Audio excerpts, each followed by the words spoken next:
पहुंचा हूं पीएस कृष्णा नगर और एक चलन सा निकला है कि जब व्यापार खत्म होते हैं तो आदमी नए नए तड़गम लगाता है और ऐसा ही एक तड़गम या यूं कहें कि हनी ट्रैप कोई पुराना केस नहीं है। लड़कियां अधिकतर व्यापारियों या बड़े जो धनाढ्य परिवार हैं उन पर कहीं ना कहीं अपराधियों की नज़र होती है कि किसी भी तरीके से इसको फंसा लिया जाए और उसी के चलते एक नया केस 3/6/2020 को पीएस कृष्णा नगर में आया कि 19 साल की लड़की के साथ यौनाचार हुआ है। और हुआ क्या कि केस की गंभीरता को देखते हुए तुरंत ही उस व्यापारी को जेल भेज दिया गया। जब जांच आगे बढ़ी तो पाया कि कथित तौर पर जो लड़की है उसकी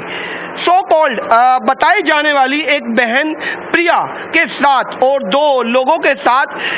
जो व्यापारी था जो जेल जा चुका था उसके भाई से लगातार पैसों की डिमांड की जा रही थी और लगभग ये जो रकम थी ये 20 लाख की रकम थी और तय किया गया कि 20 लाख की रकम चुका दी जाएगी, जिसकी पहली किस्त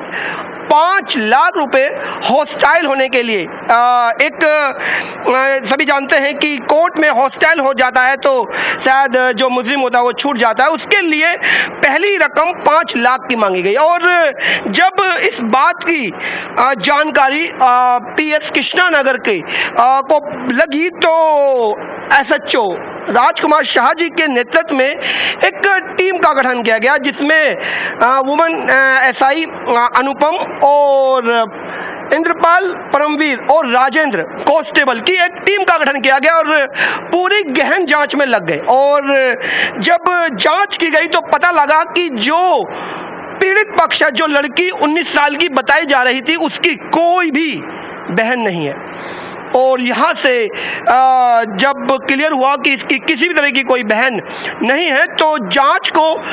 गहराया गया और बाद में जो उसकी बताई जाने वाली बहन प्रिया को जब गिरफ्तार किया गया तो वो टूट गई और उसने बयान दिया कि ये सारा का सारा हनी ट्रैप था। और इस तरह के जो ये 2 लोग इसके साथ थे, इस तरह के बहुत सारे केस पहले भी ये लोग कर चुके हैं। इस केस को बहुत जल्दी सॉर्ट आउट कर लिया गया और जो कहे कि अपराधी नहीं था वो जेल में था, वो परसों छूट गए हैं। इस तरह का जो ये मामला है, मामले की गंभीरता को देखते हुए पुलिस बहुत जल्दी एक्शन लेती है और जो लोग पीड़ित पक्ष की तरफ झुकाव होते हुए अपराधियों को तुरंत ही जेल भेज दिया जाता है। लेकिन जब जांच होती है तो कहीं ना कहीं एक धब्बा लगता है या इज्जत के चलते भी सामने वाला आदमी टूट जाता है। ये केस सॉर्ट आउट हो गया। धन्यवाद करते हैं पीएस कृष्णा नगर की पुलिस का। लेकिन अभी भी बहुत सारे जिनको अपराधी या मुजरिम कह देकर जेल में भर दिया जाता है, कहीं ना कहीं वो भी किसी तरह की इसी साजिश का शिकार होते हैं। और हमें ध्यान देना चाहिए कि जब भी जांच हो वो निष्पक्ष हो। केवल लड़कियों के लिए मान लेना एक कि हाँ लड़की है तो शायद इसके साथ गलत हुआ ही होगा, ये कहीं ना कहीं एक चिंता का विषय है और आने वाले समय में और बड़ी चिंता बढ़ेगी। मैं Ajay Jain, stand with Delhi police के लिए वीडियो जर्नलिस्ट निधि सिंह राजपूत के साथ।